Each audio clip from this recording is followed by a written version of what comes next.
Hey there, productpreneurs! Welcome back to Productpreneur Success HQ. Catherine Langman here, and I just have released a new blog this morning all about how to boost your e-commerce sales. And this is really prompted by a lot of people in my audience, client base, and others who I can see are really kind of at that point where they just really need to boost sales on their website. So, we are kind of at the beginning of the lead up into the holiday season. We're at the start of spring here in Australia, so new products coming out and being released and all sorts of things. But also, I have been hearing a lot of people talking about their website just not performing that great, and it's not converting the sales that they would really like, and not really knowing what to do to fix it. And it can feel a little bit demoralizing, I know, when you see, other websites that or other businesses that you can see that they're just doing absolutely amazing things, and the green-eyed monster can get the better of us sometimes, and we want to be like that. And fair enough. So my latest blog post, you can see in the link, gives you 12 ideas for how you can start to boost your e-commerce sales fast. So these are, quick stop ideas that you can kind of get up and running really quickly, and they should give you a fairly quick boost to your sales. So without further ado, I've got my list right here behind me, behind the camera. So the first idea, and this is in no particular order, I don't have any particular favorites on this list. So in no particular order, the first idea is to run a clearance sale. Now, as I said, we are in a new season, so if you do have any old season stock lying around, now is the time was about, the latest time that you might want to get rid of it. Or you can have a clearance section on your website and include it, as a link in the bottom of your email newsletters as well. So a lot of times we'll see that customers will go and buy something new, and then they'll go to the sales section and add some of those things as well. Second idea is to hold a Facebook garage sale. Now, a couple of my clients have done this with quite good success. Again, this is when you're really wanting to get rid of old stock. And anything that's just been sitting around, it's taking up shelf space, and it's also taking up capital.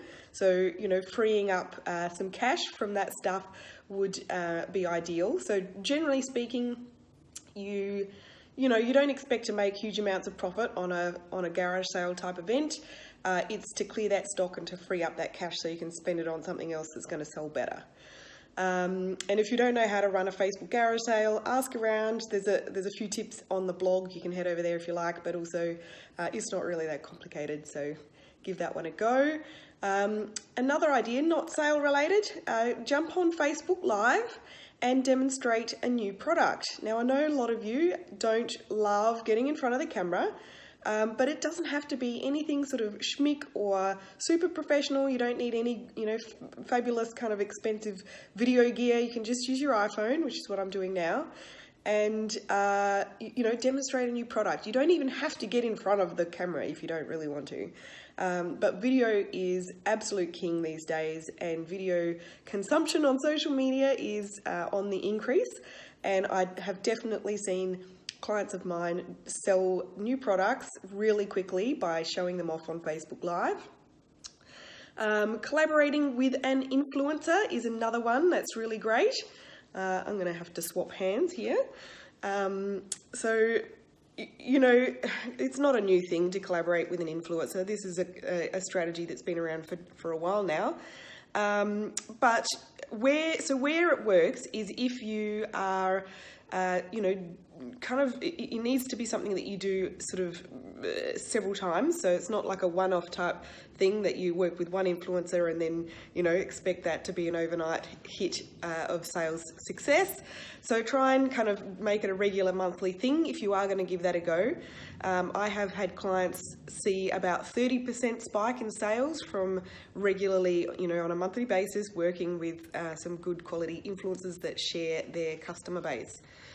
Another one is to run a themed promotion. So themed promotions like Mother's Day, World Environment Day, breastfeeding day or week. I think that's been just recently. Coming up, there's obviously Black Friday, Cyber Monday. That's a pretty big campaign. But, themed promotions like, even something like something to do with spring now that we're in spring. Pick some kind of an anchor point that you can theme a promotion around. Put together some cool bundles that work with that theme, and pull together some imagery that relates to the theme, and get that out there on social media and email, and of course on your website. What else have I got on my list? Oh, promos like buy 2 get 1 free, that sort of thing. Any kind of bundle that entices a slightly bigger average order value is good for you, but it's also giving good value to the customer. They usually work really well. Free shipping, that it's been something that works really well for most of my clients consistently, especially if it's free express shipping. I know express shipping can be expensive in Australia, but if you're able to do it even just like a flash event over a weekend, you should see a good spike of sales from that. Another cool idea, and again, this is not a discount related thing, is if you run a loyalty program, remind your loyalty point holders to use up any points that are due to expire. So that's, that takes a little bit of digging around in your system. It's not too onerous though, and you may see some good sales from that, especially if you combine that with some other kind of promo as well, so give them some kind of excuse to get onto it. Do a product launch. So I'm a big fan of pulling together, comprehensive product launch campaigns. And I definitely have some other blogs on my website that you can go and check out if you want to find out a bit more about how to run a solid product launch. But if you do have anything new, don't just put it out sort of in the mix of a newsletter. Make a big song and dance of the new stuff. Really bring people's attention to what is new and invite them to come and buy it. And if you have several things that are new, don't launch them all at once. Kind of split them up and give everything a little bit of its own attention, if that makes sense. Running a giveaway. Now, how on earth could a giveaway drive sales for you? Well, here is a cool idea. If you have a product that's, one of your most popular products, preferably something that is of a reasonably high value, like a couple of $100, offer that up as a giveaway, run it for a month. Excuse me, I'm at the tail end of a cold at the moment. Run a giveaway, and basically how you enter is anyone who spends over a certain dollar amount in your store for the month gets to enter the giveaway. Now, if you are offering up a super popular hot ticket item as the prize, you need to sort of include the statement that if because what can happen is people, if these things sell out, as has happened with clients of mine in the past, they've used a really popular product for the giveaway and they sell out really fast. So the condition there is if you have already bought it, like if you actually buy that item because you don't want to miss out, you don't want to risk missing out, and then you end up winning, then you get your purchase price refunded. So hopefully that makes sense. But that can really drive some good sales as well. Getting to the end of the list here, use scarcity. So this really goes for anything that you are doing, but any type of promotion that you are using to drive sales, you must use scarcity. So that means, you need to give an end date to the promotion or the offer or the launch or whatever it is that you are doing. And don't make it too far in the future. Like, try and run it over a period of days or a week. So if you want to make sales now, don't offer this thing for a really long time. And remind people of that due date, the end date coming up. And the last thing that I have on my list here is to use Facebook ads, and I'm meaning targeted Facebook ads. So the best sales that you will get from your Facebook ads is to run ads to your warm audiences. So warm audiences are things like your existing email list, people who have engaged on your Facebook and Instagram page, those sorts of audiences, people who have been on your website in the last 30 days. So you will find that the people who respond and purchase quickest from Facebook ads will be those audiences. Whereas if you're showing ads to cold audience, so people who are new to your brand or new to your online store, they will take a bit longer and be a bit more expensive to convert. We will talk about Facebook ads again on another day because that is one of our areas of expertise here. But not today. I just want to give you some really tangible ideas that are quick to execute to really get your sales up and pumping as quickly as possible. One last thing, if you're still with me, one big reason why you may find that your sales are not rolling in as well as they could might be because of your conversion rate not being as good as you would like. And there's certainly other reasons. There's many reasons why a website may not be converting as sales as well as you'd like. And if you would like to identify what that is, I actually have a free website audit that will actually help you, a website assessment that will help you to figure out what is the actual sales killer that's happening on your website, because it is a little bit different for most different websites. So if you'd like to have that free website assessment, there is a link. It's on the blog, but I'll also put it under this video. It's bit.ly/e-commerce website assessment. I think that's right. I'll put the link there and make it easy for you to just click on it. So go and check that out as well, and see if you can figure out what is the bottleneck in your online store. Is it conversion rate? Is it a lack of traffic? Is it a lack of awareness? Or what else might it be that is causing your site not to bring in the orders as fast as you would like? So that's all I've got for you today. I hope that's been a little bit helpful. Definitely leave me a comment below to say g'day. Let me know which idea or ideas that you are going to implement in your store. And if you go ahead and take that website assessment, leave me a comment to let me know what was your recommendation, what was your answer. All right, bye for now, and I'll see you again soon. Hi, I'm Chris Runn. I'm on the Sycamore School Board, and I am so happy I get to read Chapter 9 of Og the Frog. Humphrey Goes Haywire. The peace and quiet of the swamp on a lazy afternoon. My belly is full, my skin is moist, and life is good. The bees are buzzing, the birds are singing, and a turtle floats by saying, squeak, squeak, squeak. Wait a second, hold everything. Turtles don't squeak, do they? I snap out of my daydream and realize that the squeaking is coming from a furry little creature. Hopefully Humphrey will stop soon, but even if he doesn't, I'll give him a pass. He's a much better neighbor than a bullfrog. Then the bell rings and the class rushes out for the day. As soon as the classroom is clear, Aldo shows up, hours earlier than usual. This time, he didn't come to clean room 26. He is here to talk to Mrs. Brisbane. It turns out that the paper he left behind could help him get into a school where he'll learn to be a teacher.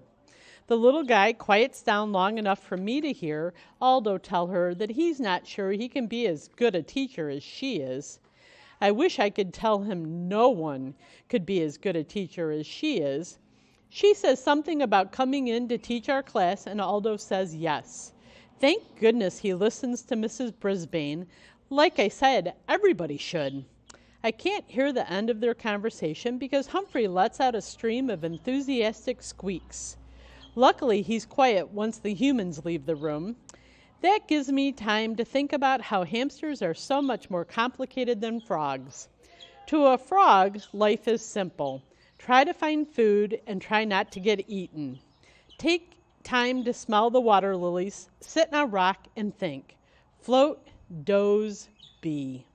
I don't think Humphrey will ever just be.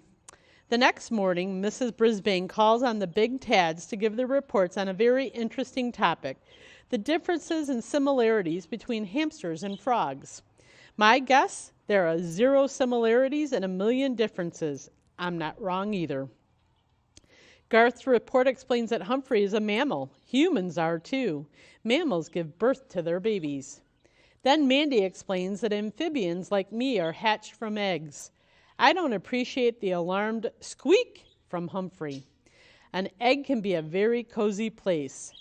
Art goes into more detail about warm-blooded animals like hamsters, and Saya reports about cold-blooded animals like me. Humphrey has another squeaky outburst when she says the word hibernation. Maybe Humphrey doesn't like to hibernate, but I think it's as nice and as cozy as being in an egg. Then AJ explains that hamsters have cheek pouches where they store uneaten food. I must admit my reaction is, ew, which comes out as a very loud boing. Finally, Miranda says that hamsters come from warm, dry areas. In fact, getting wet is bad for them. So what's good for hamsters is bad for frogs. And what's good for frogs is bad for hamsters. No wonder we don't understand each other. And yet we're both classroom pets. He's just better at the job than I am. Maybe that's because he has a lot more experience. Later, as I sit on my rock trying just to be, I notice something very odd. Seth hasn't gone to lunch with the rest of the class. Instead, he's talking to Tabitha about sports. Go, Tabitha, I tell her, and when she hears my boing, she smiles. Seth smiles back. Maybe Tabitha is starting to enjoy her new classroom at least a little bit. Seth goes on to lunch, but Tabitha stays to talk to Mrs. Brisbane. It's quiet in room 26 without the other big Tads, and I can hear everything they say. Mrs. Brisbane encourages Tabitha to be friendlier. I want to, but it's hard, Tabitha tells her. Mrs. Brisbane smiles. I know, but some of the students have tried to reach out to you. Can you try too? Yes, try, I say, and Tabitha smiles and nods. Then Mrs. Brisbane sings a little song. Make new friends, but keep the old. One is silver and the other's gold. I love to sing, but I didn't know that Mrs. Brisbane likes to sing too. Her voice is as cheery as a swamp sparrow greeting the dawn. I repeat her song so I'll remember it. Boing, boing, boing, boing, boing, boing, boing, boing, boing, boing, boing, boing, boing, boing, boing, boing. Mrs. Brisbane looks over at me and says, I think Og likes the song too. Maybe she's starting to understand me. Then she tells Tabitha that she can take Humphrey home for the weekend, as if his squeaking and screeching is a treat. Tabitha looks as happy as a toad in a mud puddle. I'm happy that she's happy. In fact, I sigh a great sigh of relief. Maybe now I can stop and smell the lily pads, or at least try to remember what lily pads smell like. I'm hoping the rest of the week will be easy peasy, but there are a lot of bad moods when the big Tads don't do well on an important math test. Mrs. Brisbane isn't pleased, and neither are her students. But our teacher is not ready to give up. She gives each of the big Tads a study guide and says, we will try again. We will be having a math test on Tuesday, so please spend some time reviewing what we've learned. Mandy's hand goes up. Do we have to have another test, she moans, because Mandy, Mrs. Brisbane gives her a look. Even I know what that look means. Mandy quickly glances over at my tank. I grin at her until my mouth aches and hop up and down. She smiles. Never mind, she tells Mrs. Brisbane. I'm happy to be of service to our teacher. Put the study guides in your backpack so you won't forget them, she tells the big Tads as the bell rings. Recess is usually calm and quiet if my furry neighbor doesn't squeak too much, but this day it's anything but calm. Just when I think nothing Humphrey can do will surprise me, I'm amazed. When the room is empty, Humphrey flings open his cage door, grabs hold of the table leg, and slides down to the floor. Settle down, Humphrey, I try to tell him. Be careful. But Humphrey has some kind of plan. I guess because he skitters across the floor as fast as a water strider bug being chased by a beaky bird. I can hardly believe my great big eyes as Humphrey races straight to Seth's backpack, which is on the floor next to his table. What in the swamp is he doing? I think his small brain must have gone haywire. I watch as he uses his tiny sharp teeth to pull out the study guide Mrs. Brain just handed out. Why doesn't he want Seth to study? Next, he drags the study guide all the way over to Tabitha's chair. He stops to look up at her backpack. If he's thinking of climbing up there, he'll have to learn how to fly. Be careful, little guy, I shout. The next thing I know, Humphrey takes his 2 front paws and grabs onto a cord hanging down from the zipper on Tabitha's backpack and tries to pull himself up. Tabitha already has a study guide, I tell him. I glance at the clock and I'm shocked to see the minute arrow moving extremely fast. Hurry back, I try to warn him, although I have no idea how he's going to slide up the table leg. It's a long way from the floor to the table, and I don't think I could do it even with my powerful leaps. But it's too late. The bell signaling the end of recess blares. Alarmed, Humphrey drops the study guide and races back to the table. Hurry, I tell him. And then the most incredible thing happens. Humphrey jumps and grabs the long cord hanging from the blinds and swings back and forth higher and higher each time. I hate to admit it, but Humphrey is one strong and fast hamster. But can he catch a fly with his tongue? I don't think so. My heart is pounding as the cord swings up to the top of the table. Careful, I warn him. And even though I can't believe my own eyes, when the cord is as high as the table, Humphrey lets go, flies onto the tabletop, slides past my tank, and straight to his cage.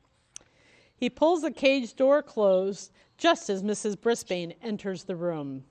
I see him panting as he crawls under his bedding. He looks so small and so tired.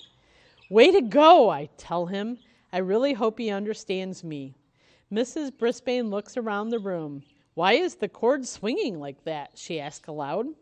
Squeak! I don't understand exactly what Humphrey's saying, but he sounds worried. Of course he is. If Miss Brisbane finds out why the cord is swinging, they'll probably lock him up and throw away the key. I'm not sure what he was trying to do with the study guide, but I know he had a reason. Mrs. Brisbane heads toward the cord, and I decide to help the little fellow out. Look at me! Yoo-hoo! Over here! I shout in my best boings. Then I hop into my water dish and splash as hard as I can. All that weekend exercise is paid off. Mrs. Brisbane turns toward me and tells me to calm down. Luckily, right then, the rest of the students stream into the classroom, making enough commotion to distract Mrs. Brisbane from our table, and most important, from the cord, which has now stopped swinging. Once the big tads are settled in their chairs, I hear a tiny squeak. It's Humphrey. Is he saying thank you, or am I just imagining things? You're welcome, I answer. Maybe this time he even understands me. The poor little guy looks frazzled. I'm a little frazzled myself, so I plop into my water and try to be. It's not easy to be when you have a hamster for a neighbor. I can't help noticing that just before the bell rings to signal the end of the day, Mrs. Brisbane spots the study guide on the floor next to Tabitha's chair. Put that in your backpack, please, she tells Tabitha. You'll need it for your homework this weekend. Tabitha quickly puts the study guide in her backpack. No, it's not hers, I say. It's Seth's. Humphrey squeaks at me. I don't understand him, but I can tell that he knows something I don't know. I think Humphrey has some kind of plan. I don't know if it'll work, but he's trying. Tabitha should try like Humphrey. Maybe I should too. I am looking forward to spending a nice quiet weekend in room 26 when Tabitha's mom comes to take Humphrey home for the weekend. Carol, say hello to Og, Tabitha says, pulling her toward my tank. He's so funny and cool. Can we take him home too? Humphrey travels better, Mrs. Brisbane says. Og's tank is heavier, and he needs to have the temperature controlled. Taking care of him is a little more challenging than taking care of Humphrey. Personally, I like a challenge, but I think Mrs. Brisbane is trying to keep me safe, and I appreciate that.